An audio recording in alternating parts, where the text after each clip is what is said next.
नमस्कार दोस्तों, स्वागत है आपका आरक्यू वर्ल्ड में।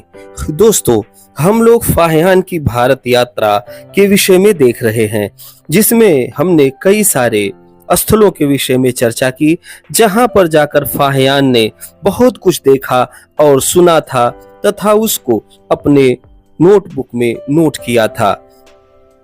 आज इसी कड़ी में हम लोग चर्चा करेंगे राजगृह में जो एक पर्वत था जिस पर जाकर के तथागत रहा करते थे, उसका नाम था गृद्धकूट पर्वत। और आज हम इसी की चर्चा करेंगे कि गृद्धकूट पर्वत क्या था, उसका इतिहास क्या रहा, उसका नाम गृद्धकूट क्यों पड़ा और फाहियान ने वहां जाकर के क्या क्या देखा। अंततोगत्वा फाहियान बहुत ही नर्वस हो जाता है और उस स्थान को देख करके उसकी आंखें भर आती हैं, जहां तथागत कभी संक्रमण किया करते थे या फिर इधर से उधर टहला करते थे। तो यह सब जानने के लिए आप लोग मेरे साथ बने रहिए एक बार पुनः वीडियो के अंत तक। पुस्तक का नाम आपको पता है, बुद्ध की तलाश में चीनी बौद्ध यात्री फाहियान की भारत यात्रा।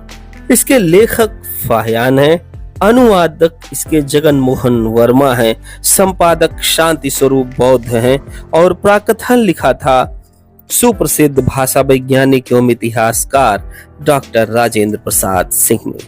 फाहियान ने लगभग 399 ईस्वी से लेकर के 414 ईस्वी के मध्य गुप्त शासक चंद्रगुप्त द्वितीय विक्रमादित्य के शासनकाल में भारत की यात्रा की थी। यह परिमार्जित संस्करण है। पुस्तक के 29वें खंड में जब जाते हैं तो गृद्धकूट पर्वत के विषय में चर्चा करता है फाहियान, और इसके विषय में हम देखते हैं कि वो क्या कुछ कहता है। वह बताता है कि घाटी से होकर, कौन सी घाटी, वही जो राजगीर आज का है, जिसे राजगृह कहा जाता था या गिरिब्रज भी लिखा हुआ मिलता है, वहां की घाटी से होकर पर्वत के किनारे किनारे पर पूर्व दक्षिण की ओर 15 ली चढ़कर गृद्धकूट पर्वत पर पहुंचते हैं।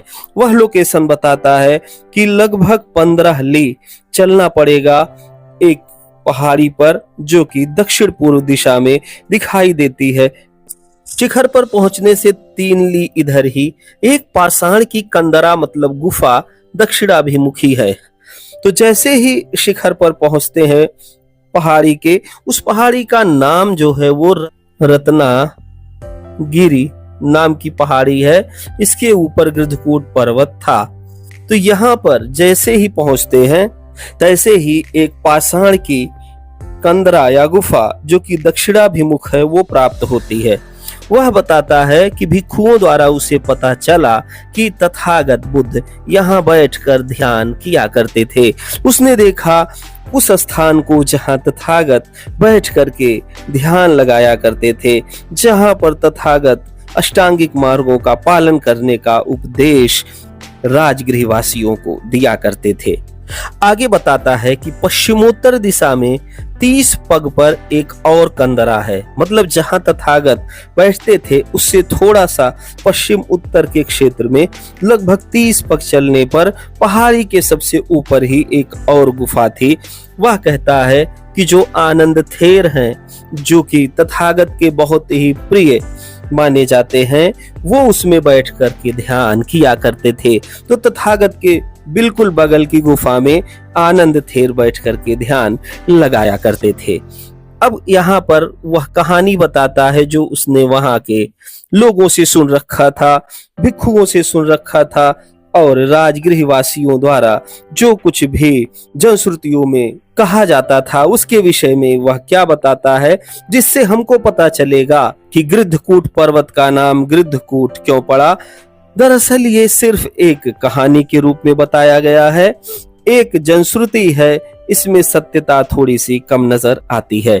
वह कहता है कि देवमार मार की बात आती है, वहां जब तथागत ध्यान लगा रहे होते हैं तो मार उनको आकर के बार बार परेशान करता है, जिसके बाद ही वो बुद्ध बन जाते हैं। तो जो देवमार है, देव कहा जाता है विशेष रूप से भिक्षुओं को, तो देवमार जो है वो पिशुन गिद्ध का रूप धर आया और कंदरा के समक्ष बैठ गया।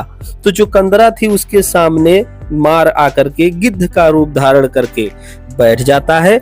आनंद थेर को डराने लगता है। तथागत बुद्ध अपनी अलौकिक शक्ति से जान गए। पत्थर फोड़कर उन्होंने हाथ निकाला और आनंद का कंधा ठोका। यहाँ यह कहा गया है कि तथागत का जिसके ऊपर हाथ था वह व्यक्ति अपने को निडर ही महसूस करता था, कभी भी उसके अंदर डर का वास नहीं होता था। यही कथा यहाँ दर्शाई गई है कि तथागत ने आनंद को बिल्कुल निडर रहने के लिए कहा। तत्क्षण भय जाता रहा। तो जैसे ही तथागत ने हाथ रखा वैसे ही आनंद थेर भय से मुक्त होने लगे। पक्षी का पद चिन्ह हाथ निकालने का दरार अब तक है। तो वह बताता है कि जब वह रत्नागिरी गिद्धकूट पर्वत पर गया तो उसने देखा कि पक्षी का पद चिन्ह अब तक है वहां पर, और जो तथागत ने हाथ निकाल करके दरार बनाया था वह स्थान भी अभी भी दिखाई दे रहा है, और इस तरीके से वह गिद्धकूट पर्वत नाम पड़ जाता है क्योंकि गिद्ध के पद चिन्ह वहां पे दिखाई देते हैं।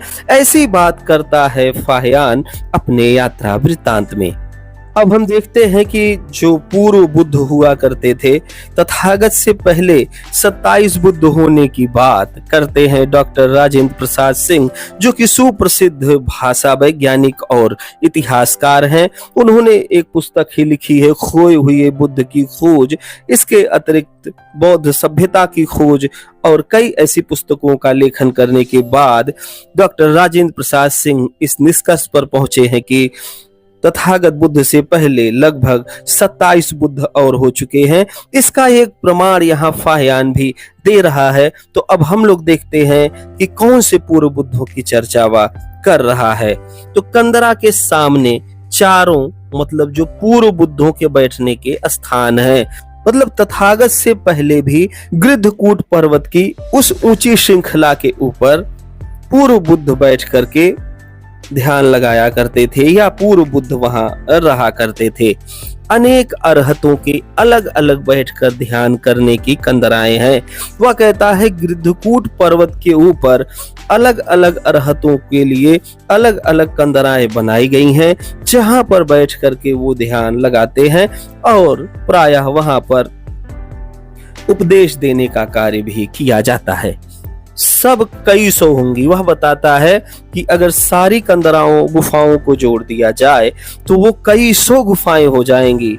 इससे यह पता चलता है कि फाहियान जब वहां गया था तो उस समय राजगीर के रत्नागिरी पहाड़ी के गिद्धकूट पर्वत पर कई सौ बौद्ध गुफाएं थीं, जिसको उसने संभवतः देखा भी था।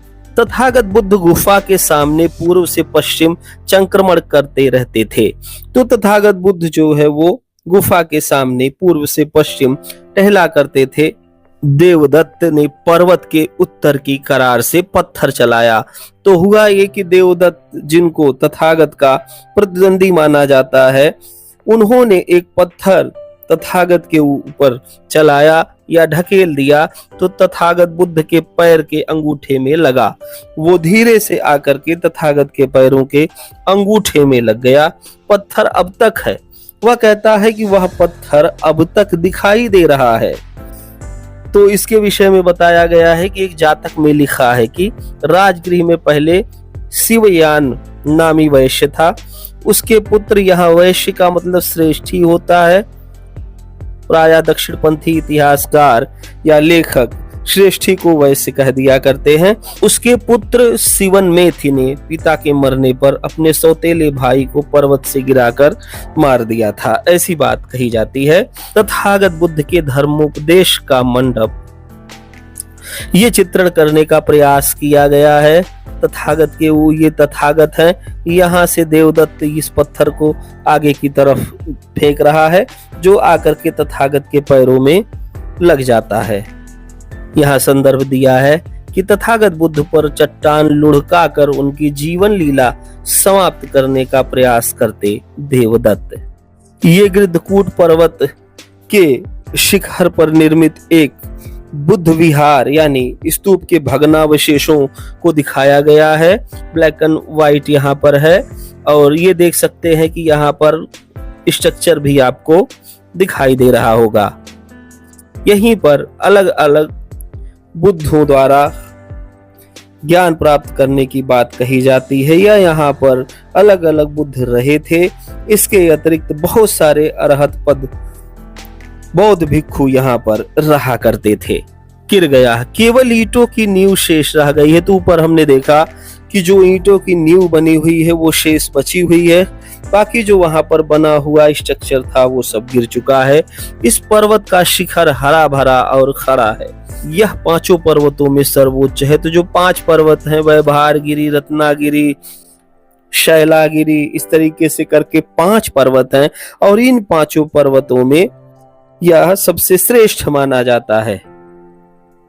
फाहियान नए नगर में गंध, पुष्प, तेल, दीप मोल लेकर वहां के 2 भिक्षुओं से लिवा लाया था। राजगृह नगर में जाकर के फाहियान ने 2 भिक्षुओं की सहायता से गंध, पुष्प, तेल, दीप इत्यादि ला करके क्या किया कि वहां पर पूजा अर्चना की या अपनी श्रद्धा प्रकट की। फाहियान गृद्धकूट पर्वत पहुंचा और उसने वहां पर पुष्प और गंध से पूजा की या तथागत में अपनी श्रद्धा अर्पित की, और वहां पर एक दीपक भी जलाया। बौद्ध धर्म का मूल सिद्धांत ही है अत दीपो भव, अपना दीपक स्वयं बने। रात्रि में दीप जलाया, उसे बहुत दुख हुआ। अब वह वहां पर दुखी हो गया। क्यों दुखी हो गया? आंसू रोके वह रोने लगा। उसको तथागत द्वारा वहां दिए गए धम्मोपदेश की बातें याद आ गईं। इसके अतिरिक्त तथागत जहां बैठा करते थे, जहां संक्रमण किया करते थे, उन स्थानों को देख करके वह भाव विभोर हो गया और कहा, भगवान बुद्ध ने यहाँ सुरंगम सूत्र का उपदेश दिया था। वह कहता है कि तथागत ने यहाँ सुरंगम सूत्र का उपदेश दिया। मैं कितना अभागा हूँ कि मैंने तथागत के मुंह से उस सुरंगम सूत्र के विषय में कुछ ना जान सका। फाहियान जन्मा, भगवान बुद्ध को ना मिल सका, मतलब कि मेरा तो जन्म ही व्यर्थ है। तथागत से मैं नहीं मिल सका और ना ही सुरंगम सूत्र का उपदेश उनके मुख से सुन सका। पद चिन्ह और रहने के स्थानों के अतिरिक्त और कुछ न देखा। वह बताता है कि उसने वहां पर सिर्फ पद चिन्ह देखे और रहने के वो स्थान जहां तथागत और पूर्व बुद्ध, आनंद थेर तथा अरहत पद प्राप्त अनेकों भिक्षु रहा करते थे, उन स्थानों के अतिरिक्त और कुछ नहीं देखा। फिर पाषाण की कंदरा के समक्ष सुरंगम सूत्र गाया और वहीं पर वह बैठ गया और उसने पाषाण की एक कंदरा के ही समीप में सुरंगम सूत्र को गाया। एक रात्रि रहा और फिर नए नगर को लौट आया। तो इस तरीके से फाहियान ने गृद्धकूट पर्वत की यात्रा की, जो कि राजगृह में रत्नागिरी पहाड़ी के ऊपर दिखाई देता है। गृद्धकूट पर्वत का अपना इतिहास है और उसके विषय में हम लोगों ने अभी चर्चा किया।